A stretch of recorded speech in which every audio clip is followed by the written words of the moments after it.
Hello students, आज हम कर रहे हैं क्लास 10th एक्सरसाइज 13.2 को हम शुरू कर रहे हैं। तो पहला क्वेश्चन शुरू करते हैं। पहला क्वेश्चन है हमारे पास, a solid is in the shape of a cone standing on a hemisphere with both their radii being equal to 1 centimetre and the height of the cone is equal to its radius. Find the volume of solid in terms of pi. ठीक है, इन्होंने कहा कि एक solid है, तो सबसे पहले हम इसका डायग्राम बना देते हैं। हमारे पास एक सॉलिड है और सॉलिड की शेप क्या है, एक कोन है और वो कोन स्टैंडिंग ऑन अ हेमिस्फीयर, एक हेमिस्फीयर के ऊपर बना हुआ है।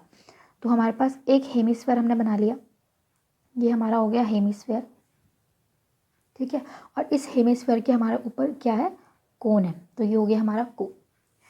तो एक सॉलिड शेप है जिसके नीचे हेमिस्फीयर है और हेमिस्फीयर के ऊपर क्या बना हुआ है, कोन बना हुआ है। तो ये हमारी शेप बन गई। अब उसने कहा जो ये शेप, इस शेप की जो रेडियाई है विद बोथ देयर रेडिया, यानी कि इन दोनों की ही, हेमिस्फीयर की भी और कोन की भी जो रेडियस है वो कितनी है हमारी 1 सेंटीमीटर। तो ये मान लो हमारा सेंटर है, तो ये वैल्यू हमारे पास कितनी है, 1 सेंटीमीटर। ठीक है, ये हमारे पास हो गया 1 सेंटीमीटर। अच्छा, and the height of the cone is equal to its radius, जो इस कोन की हाइट है वो भी कितनी है हमारी 1 सेंटीमीटर। ठीक है, स्ट्रेट हाइट, ये वाली हाइट, ये 1 सेंटीमीटर। अब उसने बोला है find the volume of the solid in the terms of pi. तो देखो सॉलिड किन शेप से मिलके बन रहा है, हेमिस्फीयर प्लस कोन। तो जो वॉल्यूम होगा सॉलिड का वो भी इन दोनों के वॉल्यूम के सम के ही इक्वल होगा। तो सबसे पहले हम लिखते हैं कि वॉल्यूम ऑफ सॉलिड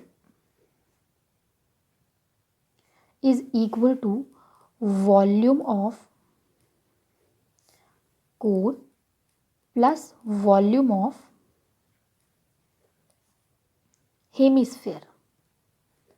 तो जब हम दोनों के वॉल्यूम को ऐड कर देंगे तो हमारे पास आ जाएगा वॉल्यूम ऑफ सॉलिड। ओके, तो अब हमें इसने बोला है कि जो हमें वॉल्यूम निकालना है वो पाई की ही टर्म में निकालना है।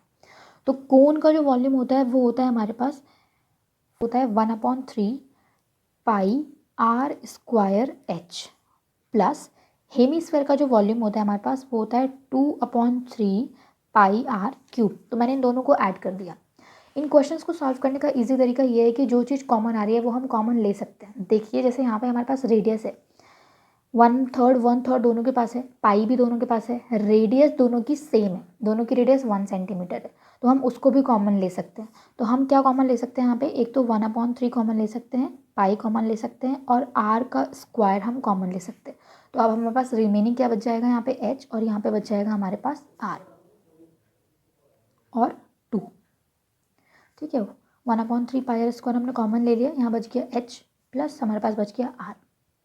अब अगर हम इसमें वैल्यू पुट करें तो 1/3, क्योंकि पाई की टर्म में ही हमें आंसर निकालना है तो हम पाई की वैल्यू को पुट नहीं करेंगे।